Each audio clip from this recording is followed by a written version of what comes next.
La base del sistema de nombres científicos de los eucariotas es la nomenclatura binominal. Es el segundo en la lista de principios básicos de la nomenclatura. El enunciado es sencillo, está expresado en el artículo 5 del código. Dice: el nombre científico de una especie y no el de un taxón de ninguna otra categoría es una combinación de dos nombres. Un binomen, en español también existe la palabra binomio, de los cuales el primero es el nombre genérico y el segundo es el nombre específico. El nombre genérico debe comenzar por una letra mayúscula y el nombre específico debe comenzar con una letra minúscula. El código debe ser interpretado en forma estricta. La binominalidad se refiere exclusivamente al nombre de las especies, pero además surgen algunos detalles a tener en cuenta, como por ejemplo, que no es lo mismo hablar del nombre de una especie que hablar de un nombre específico. Nombre de la especie es el binomio. Está formado por un nombre genérico y un nombre específico. El término nombre específico alude solamente a la segunda parte del binomio. Ahí tenemos un mosquito repleto de sangre, en este caso, del género Culex de Linneo 1758. La especie tipo es Culex pipiens, también descrita por Linneo 1758.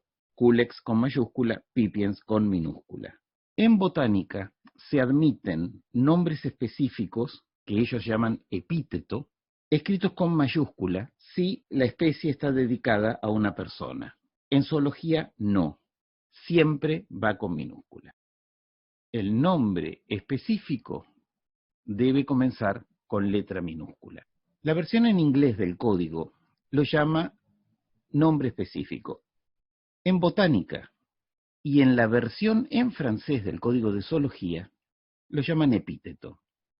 Posiblemente esta diferencia deriva de que la palabra epithet en inglés tiene una connotación diferente a la de epithète en francés. Un epíteto es una palabra que se agrega a un sustantivo para calificarlo. Puede ser un adjetivo, puede ser un sustantivo o puede ser una frase corta. Los reyes de España, por ejemplo, tenemos a Juana la Loca, Felipe el Hermoso, Carlos el Hechizado.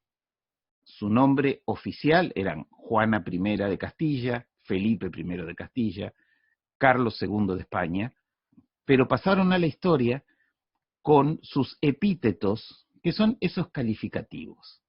La función del nombre específico no es calificar al nombre genérico, sino especificar un taxón.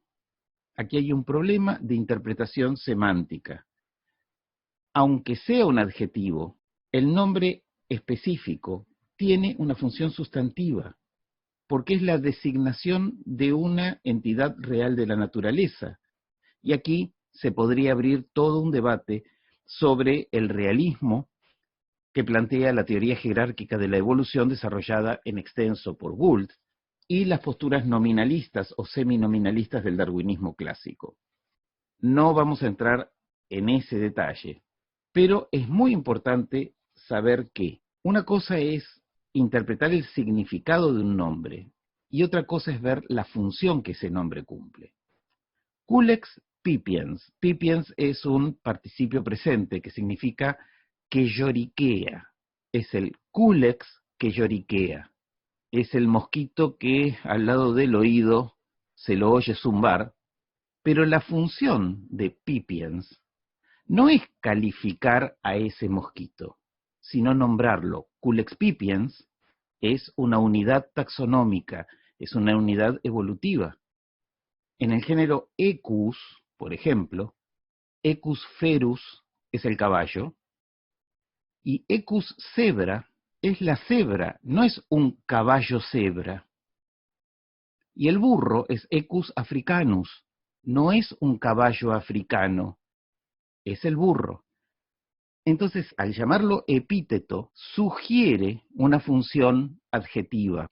sugiere que el nombre específico es algo que se le agrega al nombre genérico para calificarlo. De ahí que en zoología se haya rechazado el uso de epíteto, por lo menos en inglés. La introducción de la tercera edición del código decía que habían tratado de darle una designación propia a la segunda palabra del binomen, proponiendo el término epíteto que ya se usaba en botánica, pero esto no fue aceptado por la comisión, de modo que en la tercera edición del código, que es la que rigió desde 1986 hasta fin del milenio, nombre de la especie se definió como un sinónimo de binomen, y la segunda palabra se llamó nombre específico. Una discusión quizás demasiado purista surge porque nombre de género es un sinónimo de nombre genérico, porque género no tiene dos nombres. En cambio, nombre específico no es lo mismo que nombre de la especie. Y esa es la razón por la que algunos autores se sienten incómodos con esta posible ambigüedad. En el año 2000, cuando se pone en vigencia la cuarta edición del código, ya la cuestión de la palabra epíteto no se menciona más en la introducción. En la versión en inglés se sigue llamando nombre específico, pero sorprendentemente en la versión en francés, que también es una versión oficial del código, aparece épithète, como épithète spécifique. Lo llaman nom spécifique, es decir, nombre específico, pero dan la posibilidad de llamarlo también epíteto específico. El glosario forma parte del corpus legislativo del código. Por lo tanto, mirando el glosario en inglés, la palabra epithet no aparece. Cuando uno escribe en inglés, siempre debería usar species name o binomen y specific name para la segunda palabra del binomio. Y no emplear epithet en ningún caso. Mientras que al escribir en francés se podría usar epithet porque está definido en el glosario en francés. Y en español, la traducción oficial del código al español, que a mi modo de ver no es la mejor traducción posible, sigue bastante fielmente el texto en inglés y habla siempre de nombre específico, aunque en la recomendación 58A, seguramente por una falla de corrección del original, se deslizó epíteto, que no está definido en ningún lado, no está en el glosario en español. El texto no da la opción de usar indistintamente nombre específico o epíteto, como sí hace la versión en francés. Entonces sería preferible no usar epíteto. Todo esto no es un exceso de cuidado, porque en nomenclatura es fundamental adherir estrictamente a las normas para no generar conflictos evitables. Si a alguien le gusta la palabra epíteto y se entusiasma con ella y termina escribiendo como en esta nota nomenclatural, donde vemos que habla del epíteto genérico.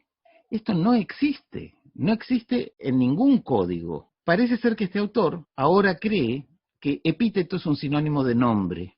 Entonces, un epíteto genérico, cuando el epíteto, en todo caso, en la versión en francés, sería el epíteto específico. No solo pierde el sentido etimológico de la palabra, sino que ni siquiera le están dando el significado que le da el glosario en la versión en francés del código. ¿Por qué lo usa entonces? ¿Porque es más sofisticado? ¿Porque es una palabra fashion? ¿Porque nombre parece vulgar? Pues así se llama. Al escribir en ciencia, tratemos de evitar la jerga, tratemos de escribir lo más llanamente posible. Puede ser que de todos modos la frase se entienda. Esto no puede generar una gran confusión, pero si empezamos a confundir nombre de la especie con un nombre del grupo especie, que es otro concepto, o con nombre específico, que es un tercer concepto, el lector quizás tenga que leer 2 veces la frase e incluso discutir con colegas que lo interpretan de una manera diferente. Escribir a la Bartola, escribir al tuntún, hace que la comunidad científica pierda tiempo y energía tratando de interpretar el texto más que a discutir su contenido epistémico. Volvamos a Culex Pipiens. Cuando fue evidente la gran variabilidad de Culex pipiens, comenzaron a describirse subespecies. La subespecie en la cual se ubica el ejemplar tipo de la especie es la subespecie nominotípica. Esa subespecie se llama Culex pipiens pipiens. Repite el nombre específico como nombre subespecífico. Ahora tenemos tres palabras. Las subespecies se designan con trinomios, pero esto no le quita la condición de nomenclatura binominal. Dice el código, artículo 5.2, el nombre científico de una subespecie es una combinación de tres nombres, un trinomen, es decir, un binomen seguido de un nombre subespecífico. El nombre subespecífico debe comenzar con letra minúscula. El binomen sigue estando. Hay tres nombres porque al binomen se le agregó un nombre detrás, pero esto no cambia su condición binominal. Actualmente en el género Culex se reconocen alrededor de 1000 especies y por lo tanto fue dividido en 27 subgéneros. Culex pipiens es la especie tipo del género. En alguno de esos subgéneros ha quedado incluida Culex pipiens. Entonces, ese subgénero repite el nombre del género. Allí donde caiga Culex pipiens, será el subgénero Culex culex, Linnaeus 1758. No importa que Linneo no haya descrito un subgénero, sino que, por el principio de coordinación, al describir el género Culex, habilitó, le dio disponibilidad al subgénero nominotípico Culex culex, Linnaeus 1758. Así como, al describir Culex pipiens, le dio disponibilidad a la subespecie nominotípica Culex pipiens pipiens. Ahora, esta subespecie se llama Culex culex pipiens pipiens. 4 nombres. Pero el binomio sigue siendo Culex pipiens. Lo demás, el nombre del subgénero o el nombre de la subespecie, son adiciones ad binomen.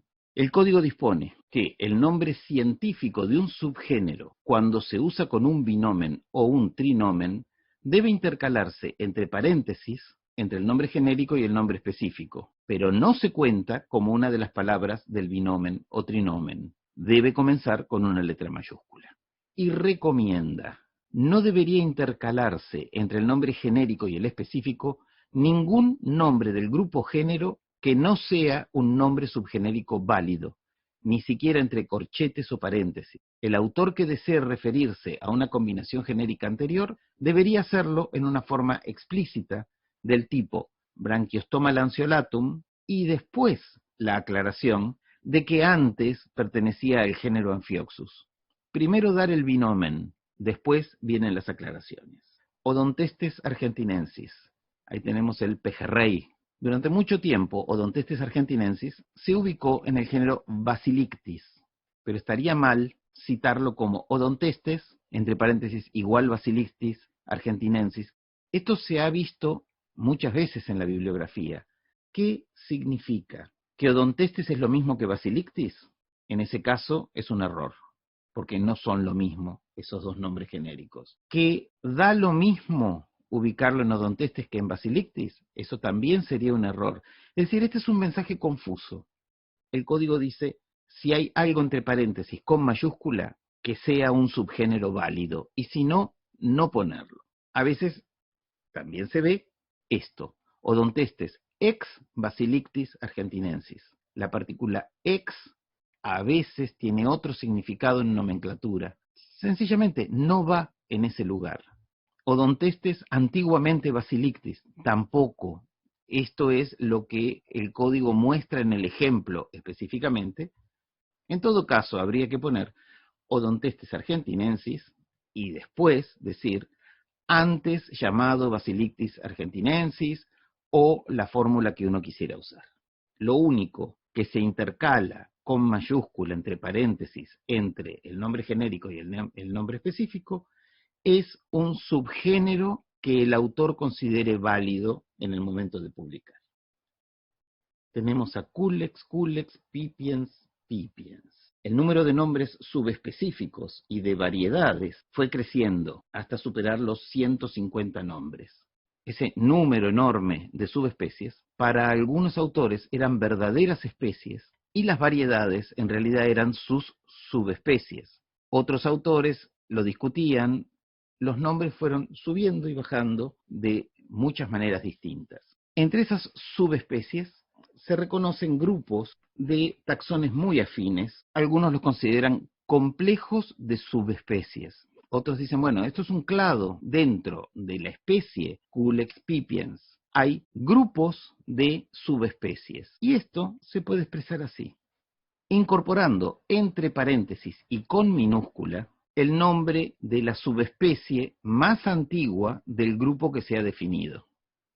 Entonces, el grupo de subespecies en el que cabe Culex pipiens pipiens, que es la subespecie más antigua, se llamará Culex pipiens pipiens pipiens. Ahora tenemos un pipiens más, entre paréntesis, intercalado entre el nombre específico y el subespecífico. Las poblaciones locales, las variedades que reciban nombre, son infrasubespecíficas y entonces no tienen cobertura en el ámbito del código. Pueden tener nombre o no, pueden llevar un número, pero si esas variedades se consideran subespecies, entonces lo que hasta aquí era subespecie podría considerarse un grupo de subespecies y la subespecie pasaría a ser una especie. Se corre toda la cadena jerárquica hacia arriba. Y entonces las actuales especies podrían pasar a considerarse grupos de especies. Es muy frecuente que se hable de supraespecie, otros autores hablan de superespecie, complejo de especies, grupo de especies, y eso se puede indicar de esta manera, incorporando entre paréntesis, con minúscula, entre el nombre genérico y el nombre específico, detrás del nombre subgenérico, si es que se lo cita, el nombre de la especie más antigua del grupo de especies o del complejo de especies, y ahora tenemos Culex pipiens pipiens pipiens pipiens. Esto no contradice el principio de nomenclatura binominal. El binomio sigue siendo Culex pipiens. Este último nombre que hemos intercalado va con minúscula.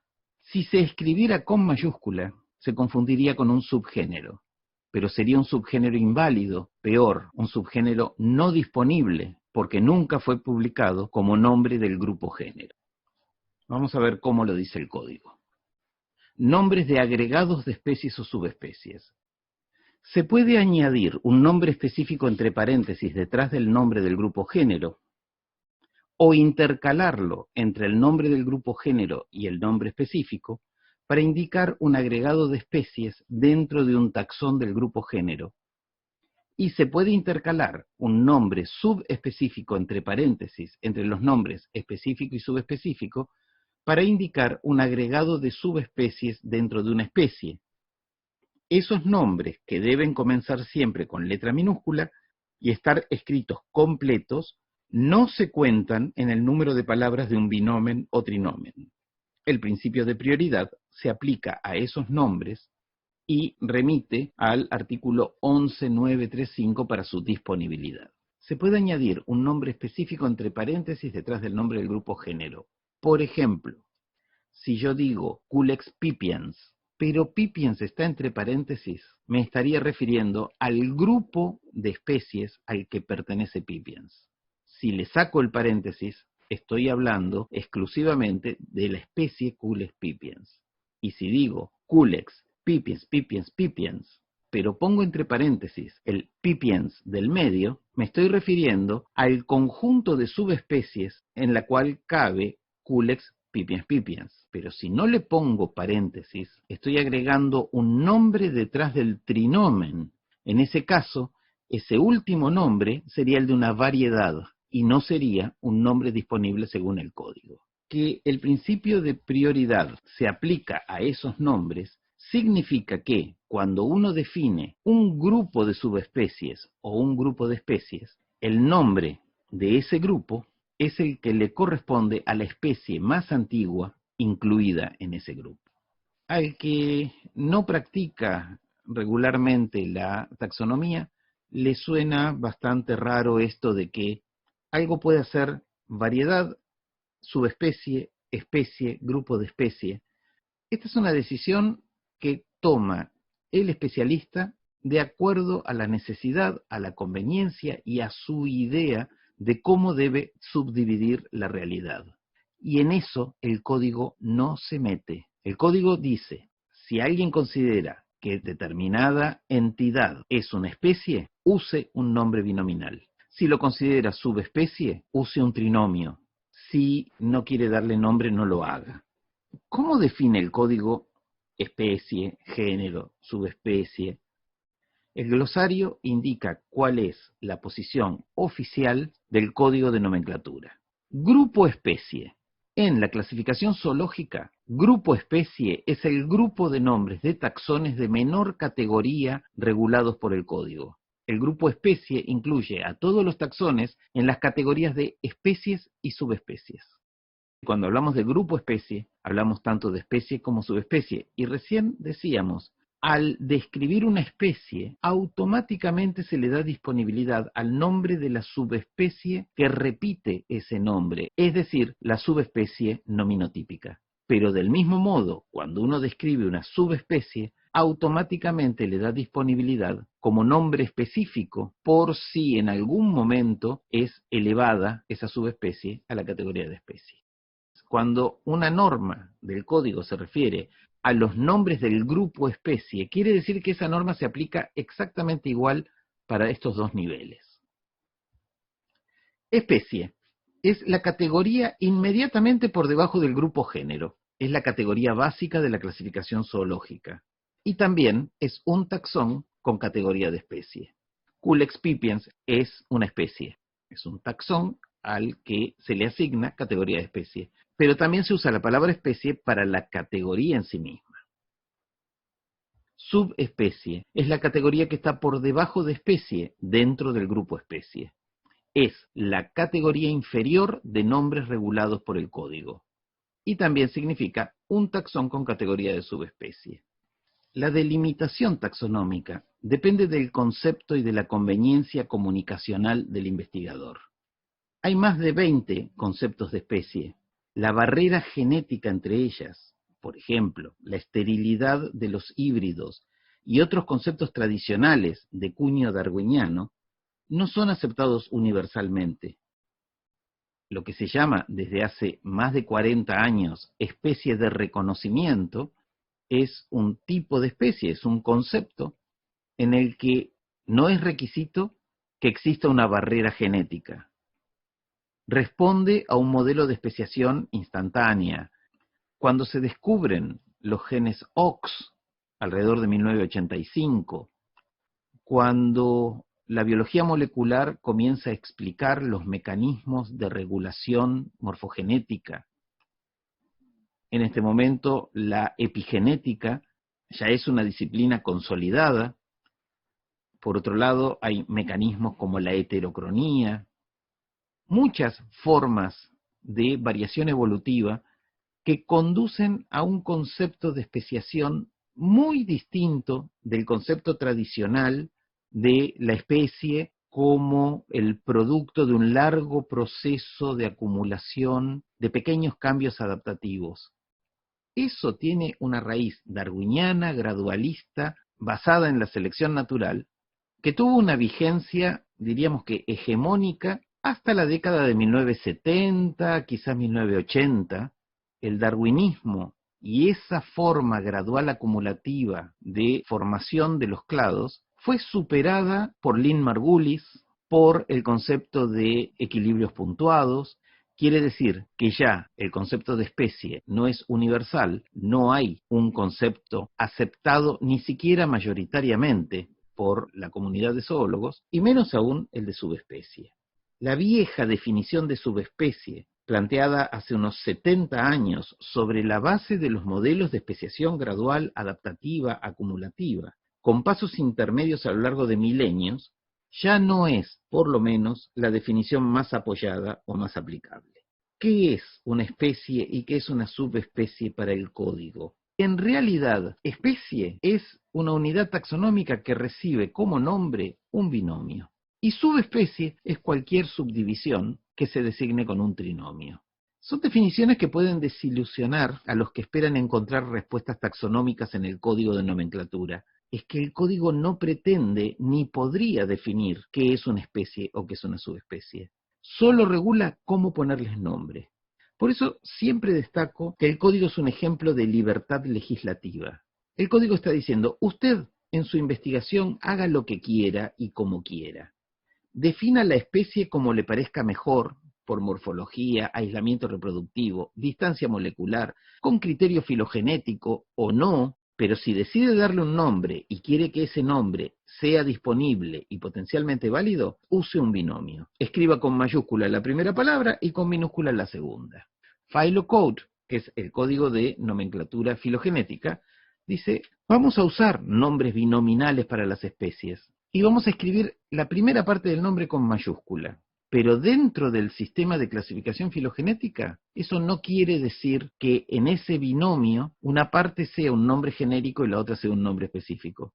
Es el nombre de la especie, formado por dos palabras, pero esas dos palabras son una unidad semántica. El código nos está diciendo también, si usted cree que vale la pena dividir la especie en subespecies y les quiere dar nombre, use un trinomio, agregando una palabra más al binomio. No dice ni puede decir que las subespecies deban ser geográficas, interfecundas o que respondan a un criterio filogenético ni nada.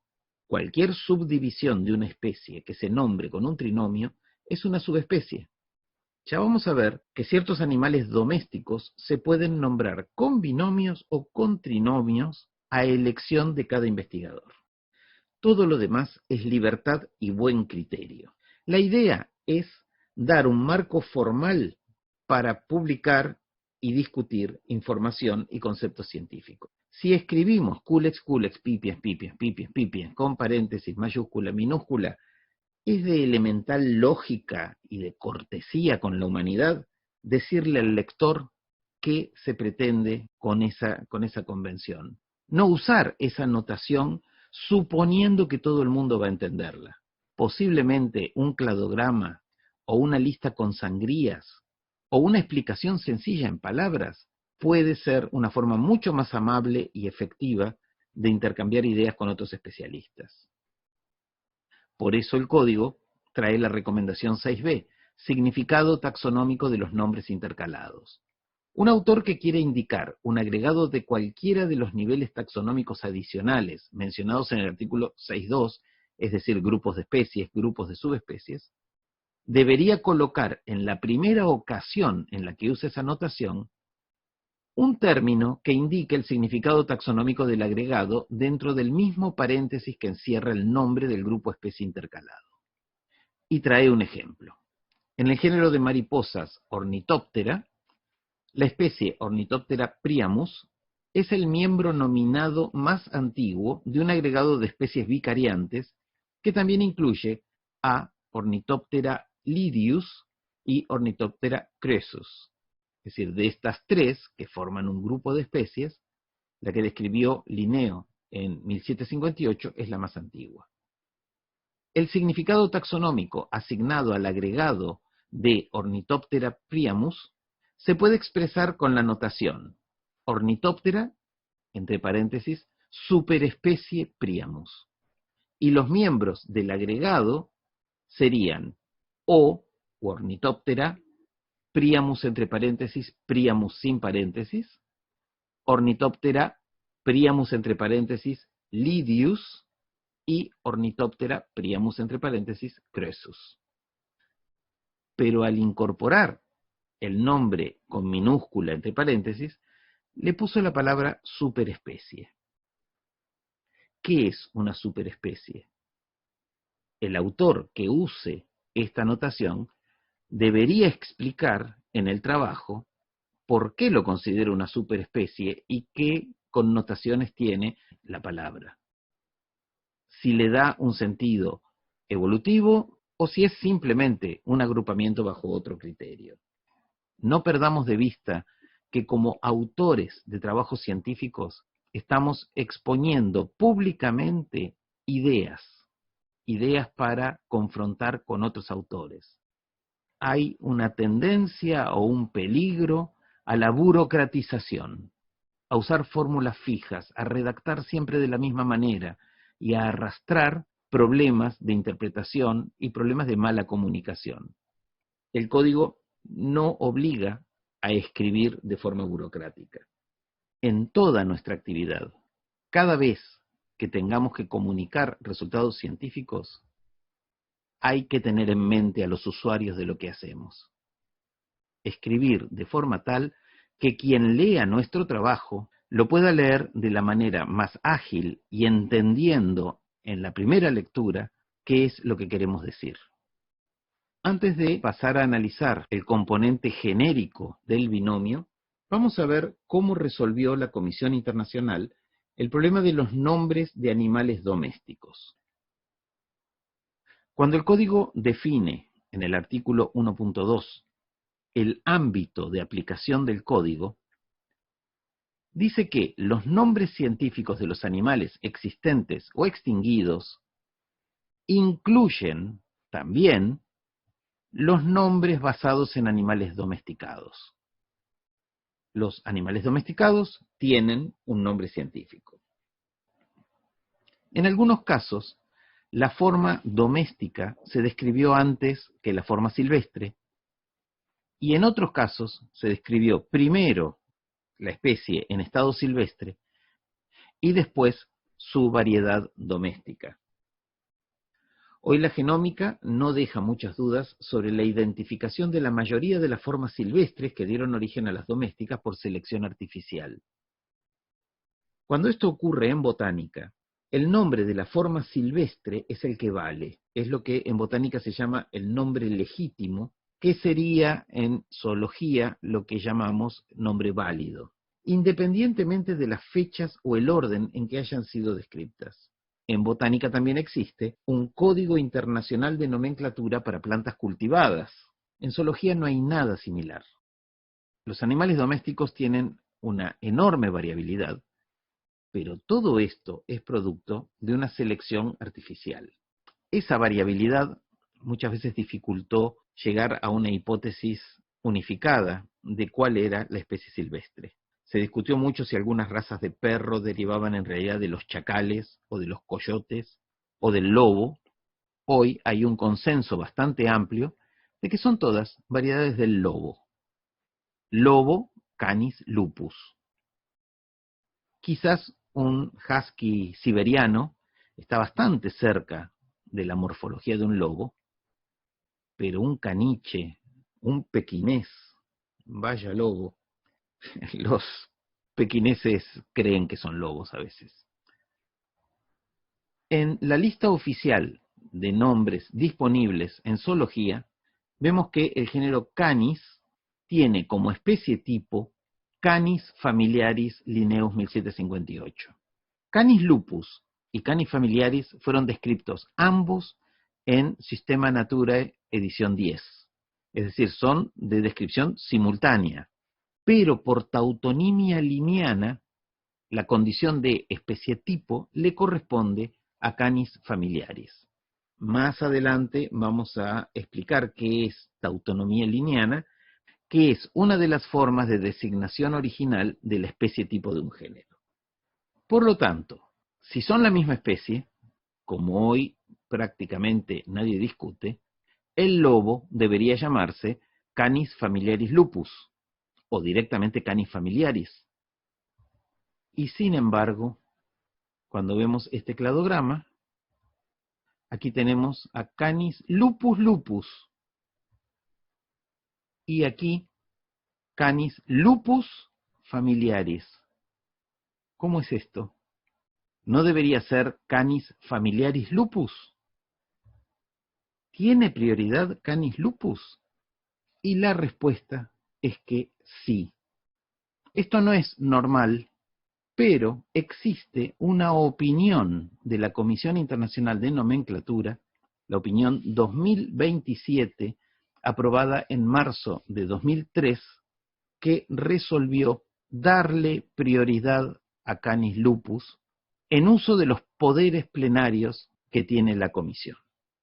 Recordemos que el objetivo del código es la estabilidad y universalidad de los nombres, y que con ese fin, la Comisión Internacional puede suspender cualquier norma, en este caso, el principio de prioridad. La opinión 2027 habla de la conservación del uso de 17 nombres específicos basados en especies silvestres que fueron antedatadas o contemporáneas con los nombres basados en animales domésticos. Esos 17 nombres específicos corresponden, en un caso, a un lepidóptero, a un pez, y el resto son mamíferos. En los keywords vemos Canis lupus. La Comisión ha conservado el uso de 17 nombres específicos basados en especies silvestres, aunque la forma doméstica se hubiera descrito en una fecha anterior o al mismo tiempo. A partir de esta decisión, el perro doméstico, se puede seguir llamando Canis familiaris. Y así es como lo conocen los veterinarios, y así es como figuran en muchísimos libros, o se puede nombrar como Canis lupus familiaris, un trinomen. Es una subespecie del lobo, desde el punto de vista tradicional, anticuado diría yo, de subespecie como un taxón identificable morfológicamente que caracteriza una determinada región geográfica. En ese caso, el perro doméstico no caracteriza una zona geográfica. Sin embargo, la Comisión dice, se puede usar un trinomio, es una subdivisión de la especie Canis lupus. El código no obliga a adoptar un concepto determinado de subespecie. En la misma situación está el gato. Felis silvestris es el gato montés europeo, es la misma especie que Felis catus, que es el gato doméstico. Entonces los veterinarios pueden seguir llamándolo Felis catus, como lo llamaron toda la vida, o su nombre técnico, desde la resolución de la comisión, es Felis silvestris catus. El guanaco y la llama son la misma especie. Lama guanicoe y Lama glama o Lama guanicoe glama. El pez dorado de acuario Carassius auratus ahora puede llamarse Carassius gibelio auratus, como subespecie de Carassius gibelio, que es la forma silvestre. Y el lepidóptero es el gusano de seda. Bombyx mori es la subespecie domesticada de Bombyx mandarina, de modo que ahora, técnicamente, debería llamarse Bombyx mandarina mori. Y lo mismo ocurre con las otras 12 especies incluidas en esta opinión. Aprovecho para señalar que, aunque Canis familiaris ahora se pueda considerar como una subespecie de Canis lupus, no deja de ser la especie tipo del género. La especie tipo no es Canis lupus, porque la especie tipo es un dato nomenclatural, es el anclaje objetivo del nombre. Hoy, Canis familiaris se considera una subespecie de Canis lupus. En el futuro, uno supone que eso no va a cambiar, pero podría cambiar. El hecho es que Linneo describe el género Canis con Canis familiaris como especie tipo. Ese es un dato. Después, ¿qué pasa con Canis familiaris? Puede pasar a sinonimia, puede haber muchas cosas en su historia. Eso no le quita la condición de especie tipo. Allí donde esté el perro doméstico, a ese género le corresponde el nombre Canis. Otra aclaración importante. La Comisión Internacional no sienta jurisprudencia, sino que resuelve solamente propuestas concretas de casos particulares. Las opiniones se aplican exclusivamente a los nombres que se incluyen en forma expresa en esas opiniones, porque de otro modo la Comisión estaría modificando el código, y eso excede sus funciones. La Comisión Internacional está facultada para suspender cualquier norma del código a un caso específico, cuando se considere que la estabilidad y la universalidad de los nombres está amenazada. Aquí tenemos dos palomas de collar.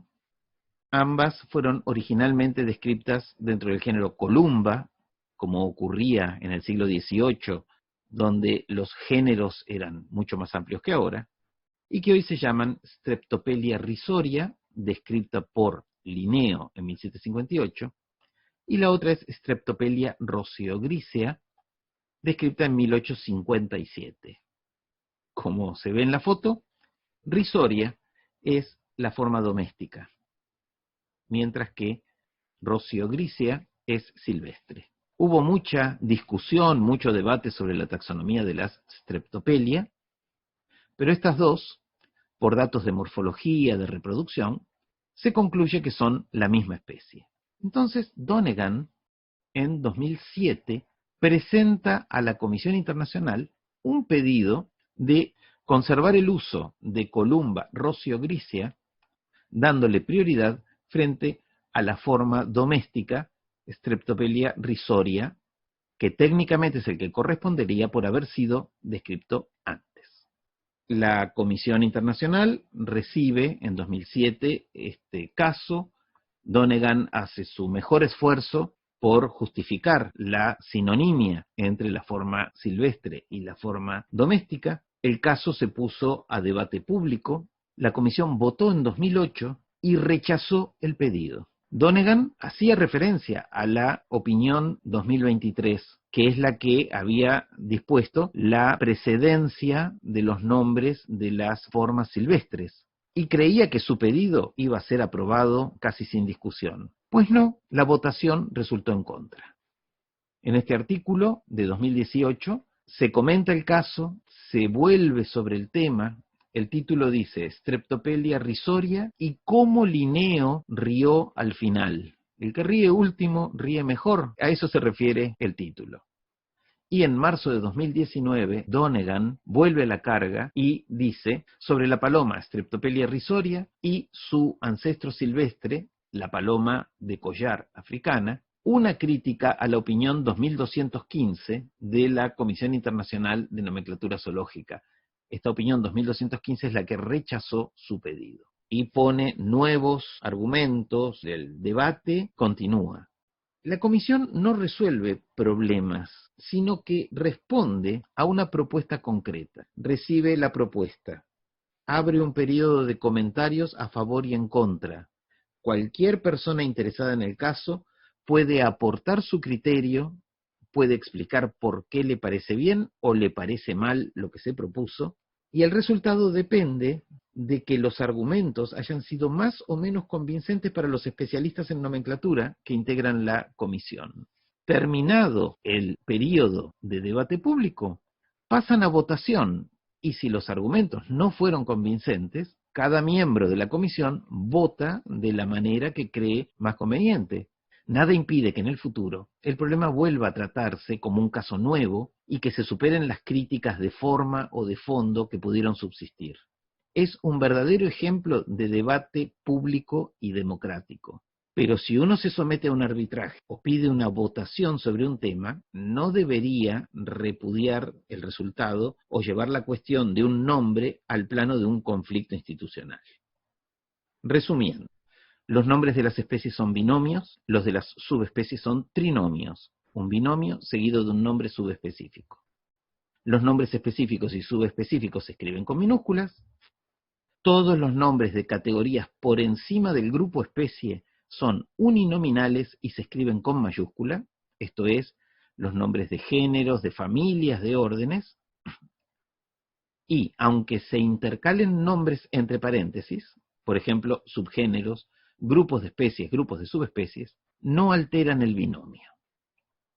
Todo nombre específico debe estar combinado con un nombre genérico. El artículo 1193 dice que un nombre del grupo especie debe ser publicado en una combinación inequívoca con un nombre genérico, explícito o implícito en el contexto. Explícito o implícito. ¿Cómo sería esto de implícito? En el sistema Naturae, En la página 126 vemos la descripción de 7 especies nuevas, pero son uninominales: Glaucion, Penélope, Acus y Emalis. Sin embargo, esto responde al criterio de nomenclatura binominal. ¿Por qué? En la misma página, en la leyenda superior, dice Anas.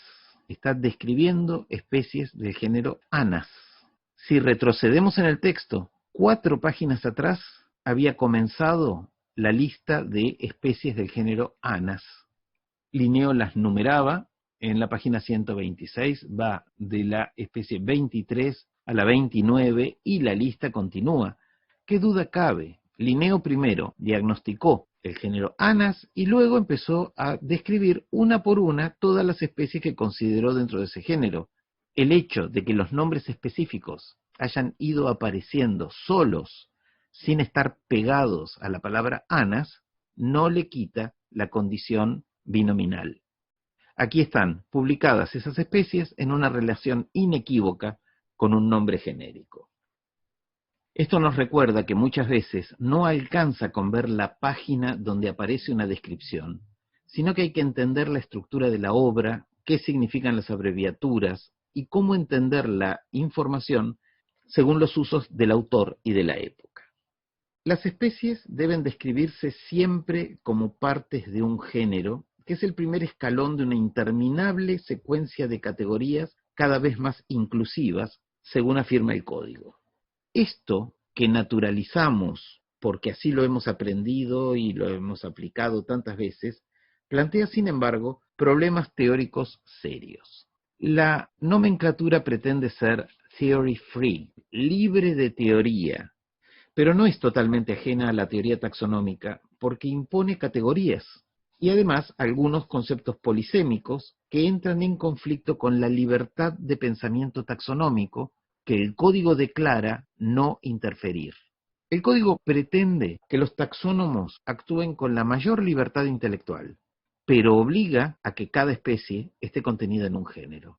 El uso o no de paréntesis al citar a los autores, la necesidad de publicar nuevas combinaciones, los homónimos secundarios en los nombres de especies, los cambios de género gramatical de nombres específicos que hay que coordinar con nuevos nombres genéricos, todo esto son consecuencias de haber impuesto que cada especie sea incluida en un género, aunque no haya argumentos científicos para hacerlo, o aunque el taxónomo no esté convencido de que haya que usar rangos categóricos. Muchas veces se descubre una nueva especie que no se puede asignar a ningún género con cierto grado de convicción, pero es obligatorio asignarla a un género. Entonces se la ubica en el género que mejor parezca en ese momento, aún sabiendo que no es una posición que vaya a durar en el tiempo. O se establece un nuevo género monotípico. Ese género monotípico probablemente pase a sinonimia muy pronto.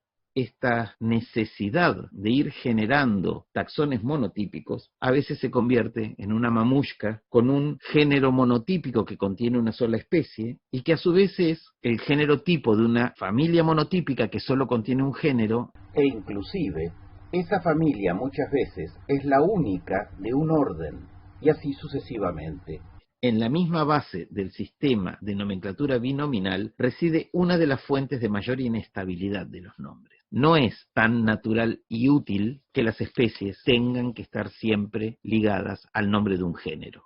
Phylocode, por ejemplo, propone una forma de mantener el binomio, no cambiarle el nombre a la especie en función de cada hipótesis filogenética, en función de cada cladograma.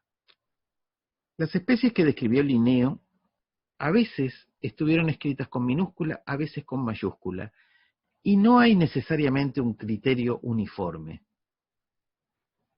Esto nos lleva a otra aclaración. El artículo 5, después de definir en qué consiste la nomenclatura binominal, remite al artículo 28.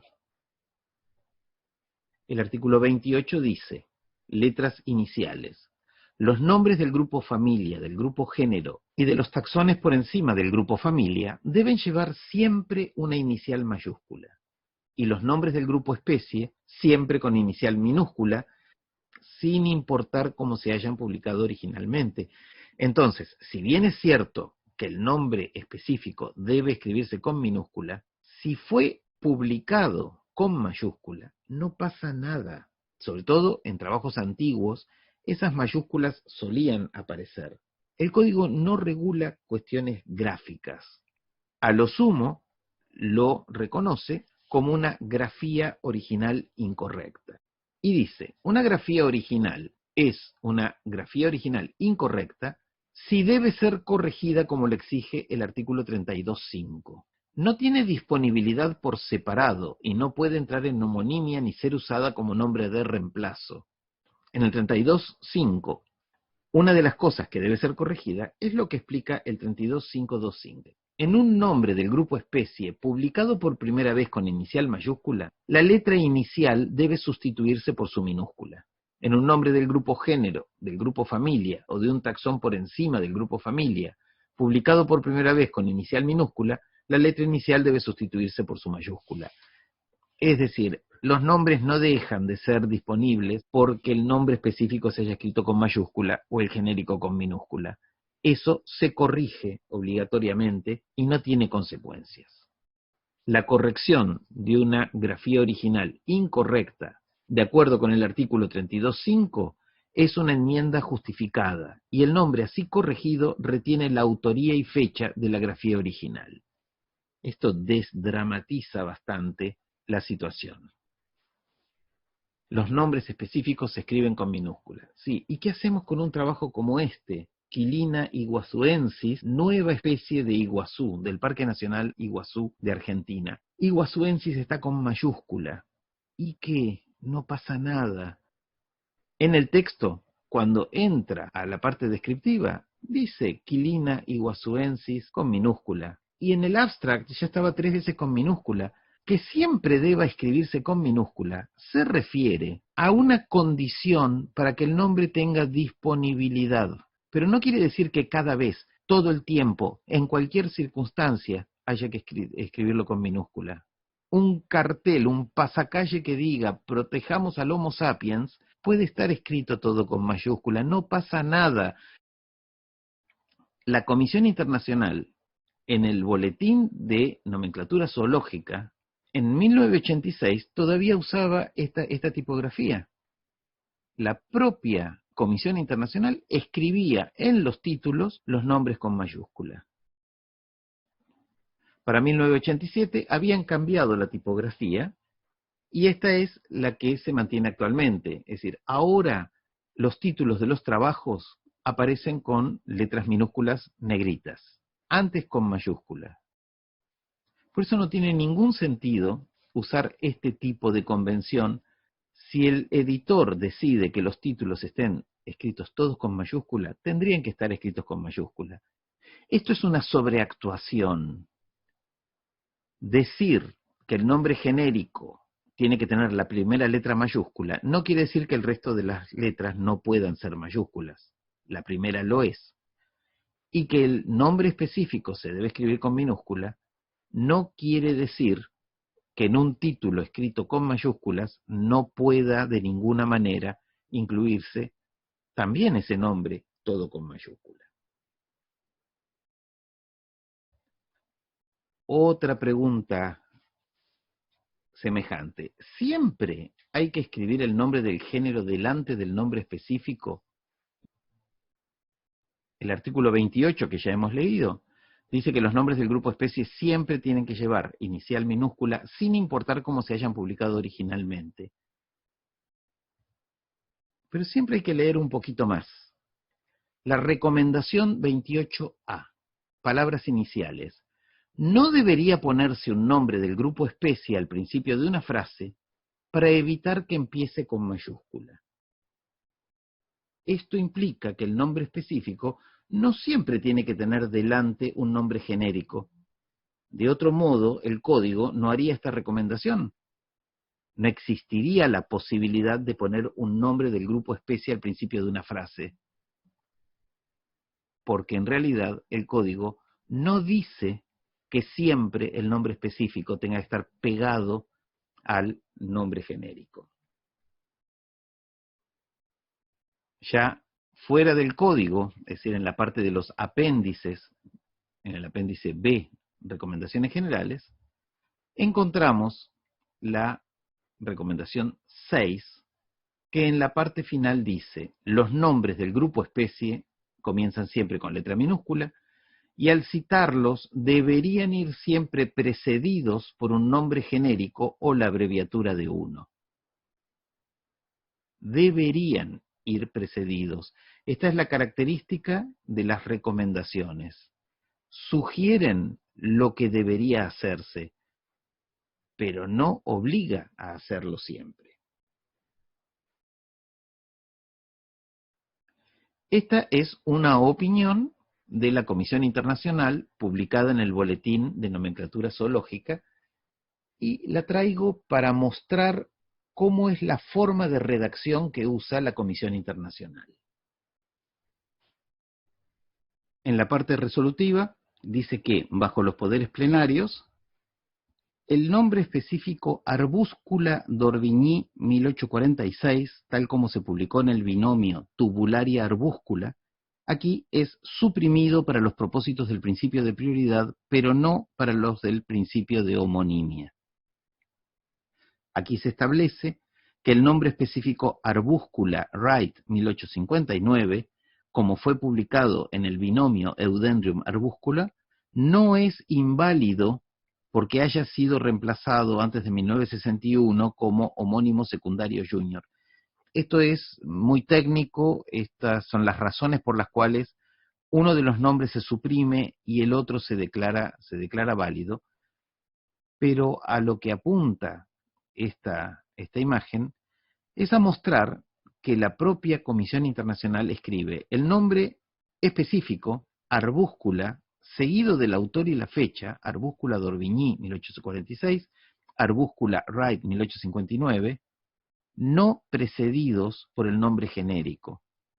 Más adelante vuelve a decir, el nombre Arbuscula Wright, tal como se publicó en Eudendrium arbuscula, es aquí ubicado en la lista oficial de nombres específicos en zoología, y los siguientes nombres aquí son ubicados en el índice oficial de nombres rechazados e inválidos, Arbuscula d'Orbigny 1846 y Wrighty-Hadlaw 1905. Los detalles del caso hay que leerlos completos en el texto de la opinión.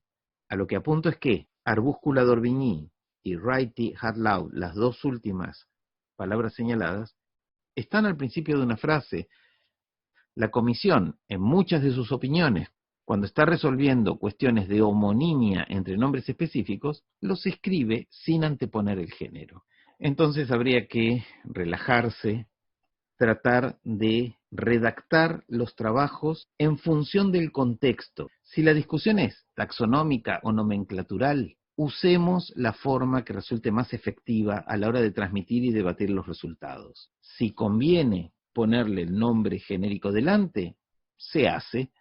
Esta estrategia que usa la comisión es para señalar que la unidad taxonómica que d'Orbigny llamó arbúscula, independientemente del género en la que se ubique, quedó suprimida, mientras que esa entidad taxonómica que Wright llamó arbúscula, y que es un homónimo posterior, queda validado por esta decisión de la comisión. Está hablando de la homonimia entre dos nombres específicos, aunque hayan cambiado de género, aunque haya habido distintas alternativas en su historia. Vuelvo sobre la recomendación B6. Dice que los nombres del grupo especie, al citarlos, deberían ir siempre precedidos por un nombre genérico o la abreviatura de uno. ¿Solo el nombre genérico se puede abreviar? ¿Cómo habría que abreviarlo? Generalmente se usa la inicial y un punto. La recomendación 25A dice abreviaturas. En la primera mención de un nombre científico en un trabajo publicado, todos sus componentes deberían imprimirse completos.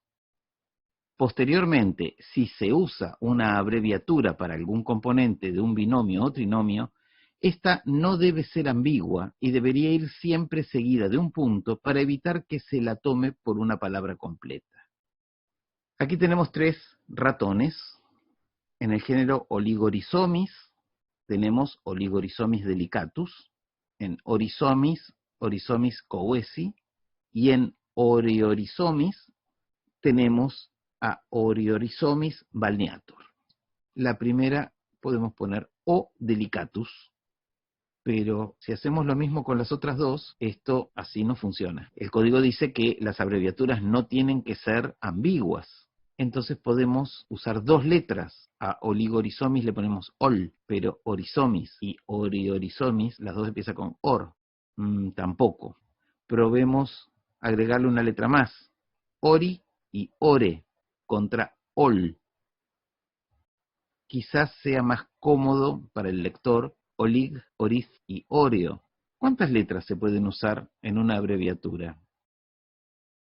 Primero, la recomendación dice, si se usa una abreviatura, ¿hay que abreviar? Nunca es obligatorio abreviar los nombres. Es una decisión que toma el autor o que a veces impone el editor por fuera del código. Esta recomendación trae un ejemplo. El nombre del mosquito Aedes aegypti debería imprimirse como tal en su primera mención, pero después puede darse como A.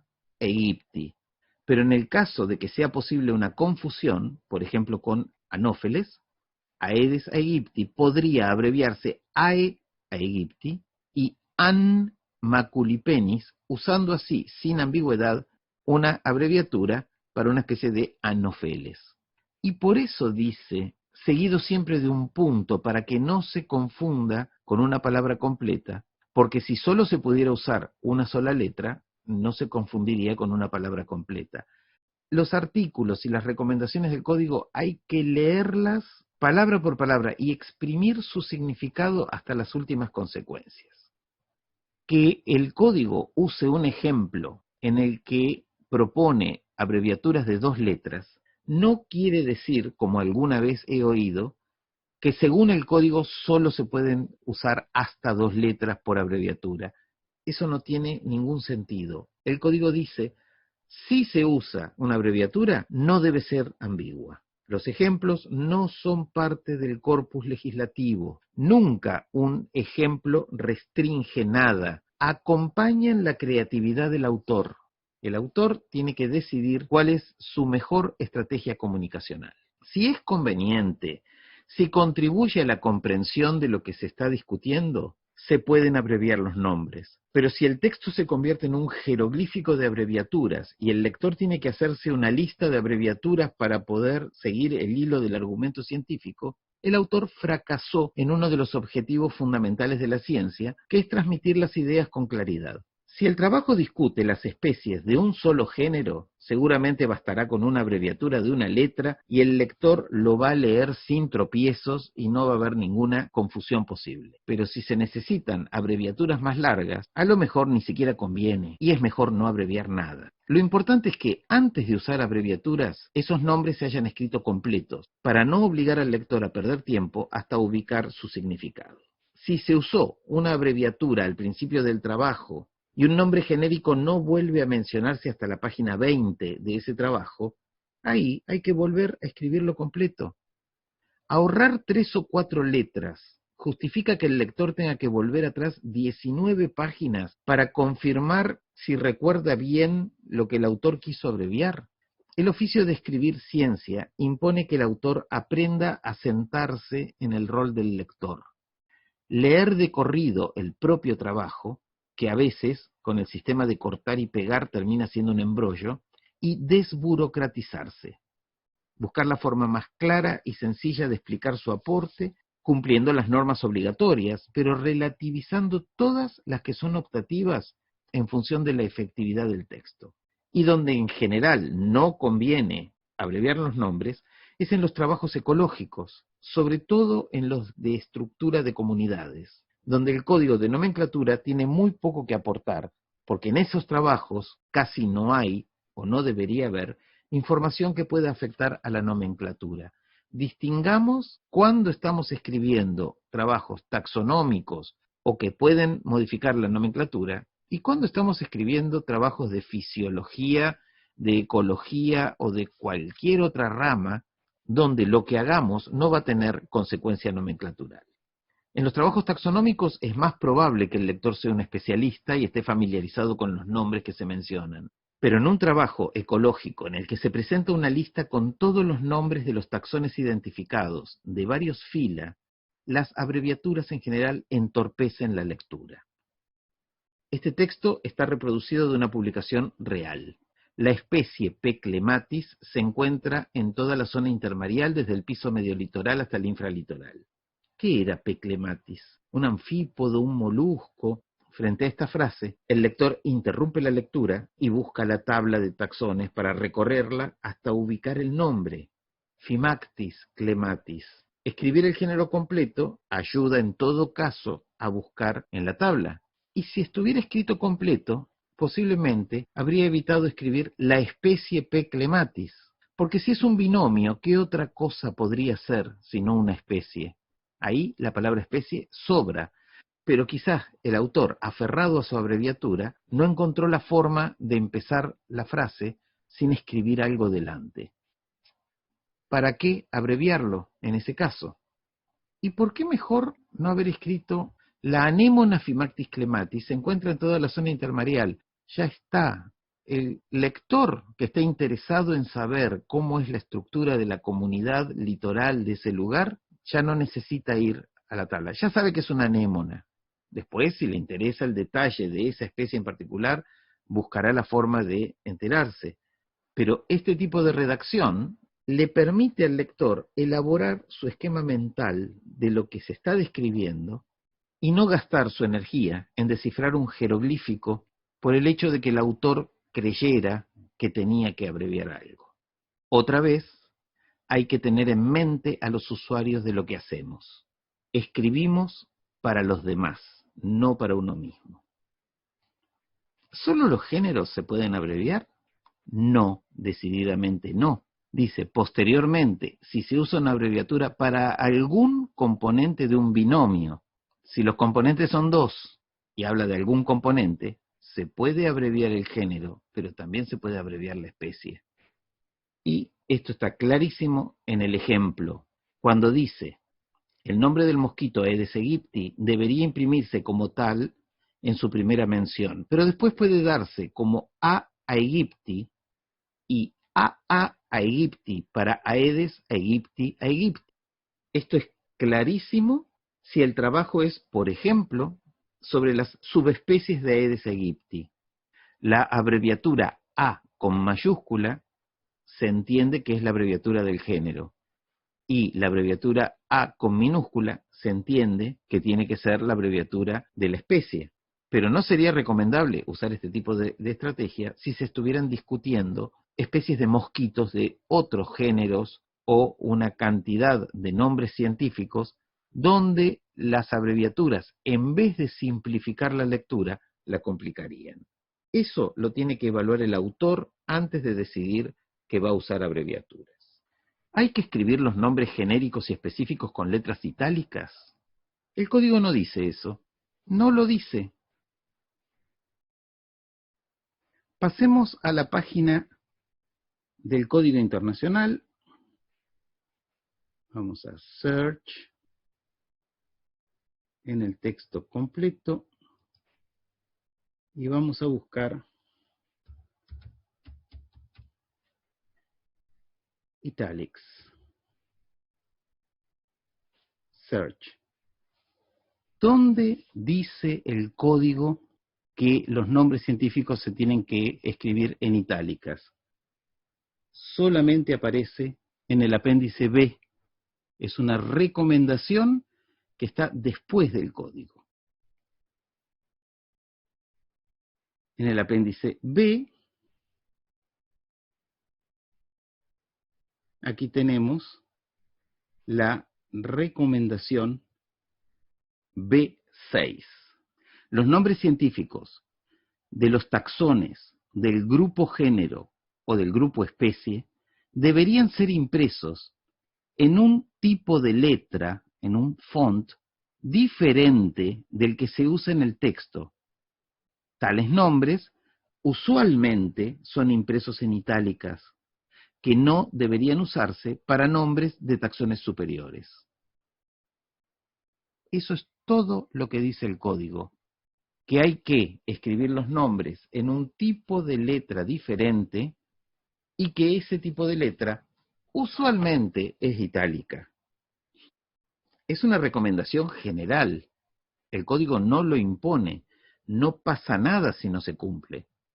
Pero después vienen las imposiciones del editor de la revista, que tiene autoridad para aceptar o no el trabajo que nosotros enviamos.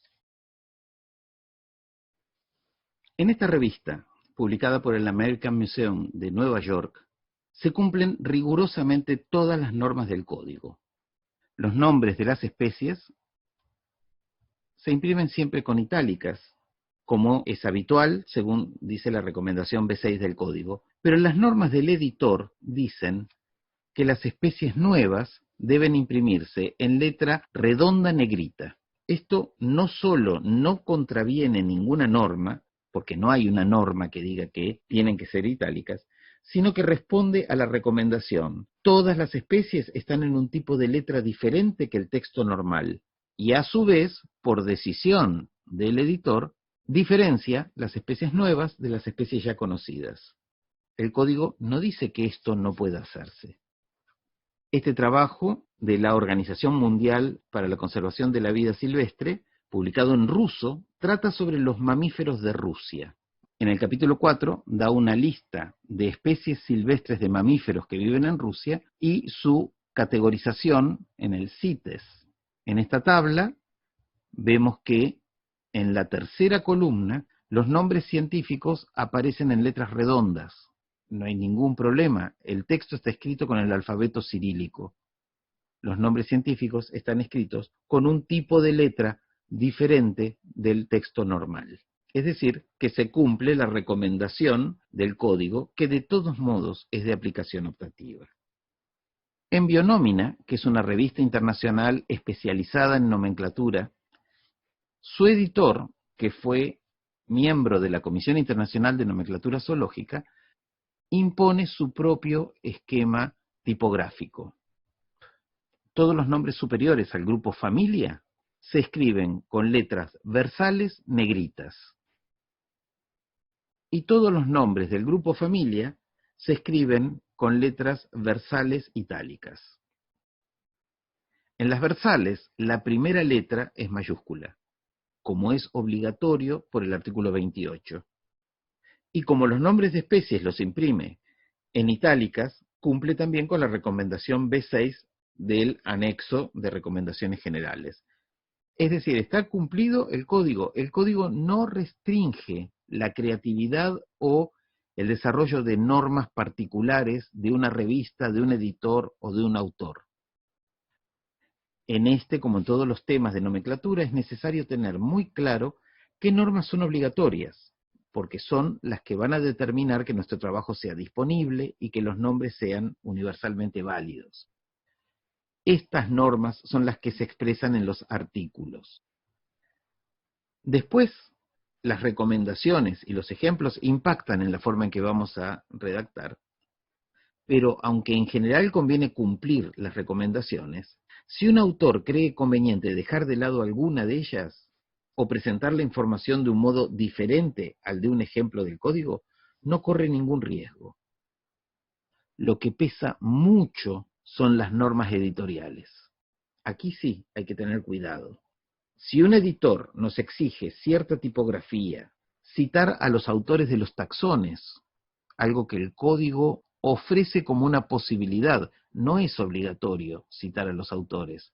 Se lo puede hacer y el código dice en tal caso cómo, pero no es una imposición. O cualquier otra modalidad del editor que no nos convenza mucho, tenemos que evaluar si aceptar su criterio afecta el cumplimiento de alguna norma obligatoria del código, o si podemos ceder en la negociación de algo que es accesorio. Otra fuente de inseguridad o de pretendida seguridad del autor, que después choca con los revisores u otros colegas, proviene de las costumbres. Hay cosas que cuando uno pregunta por qué se hace esto así, no tiene respuesta. Es algo que se aprendió más o menos, pero que cuando vamos a leer el código, no está en el código de nomenclatura. Y otra cosa que también tiene su influencia es la intuición sin fundamento o el temor a innovar en procedimientos mal aprendidos, o por confusión con normas del código de botánica, o por no haber consultado el glosario, o por no haber leído y reflexionado completamente sobre ciertos artículos del código de nomenclatura, o por no haber seguido el camino de las referencias cruzadas que ofrece el código. De ahí surgen muchos de los problemas nomenclaturales. Lamentablemente, muchas veces se ve un esfuerzo por cumplir las normas optativas, los aspectos estéticos de la publicación, antes que confirmar que estén cumplidos uno por uno todos los requisitos fundamentales del código. La consulta al código debería ser una actividad permanente.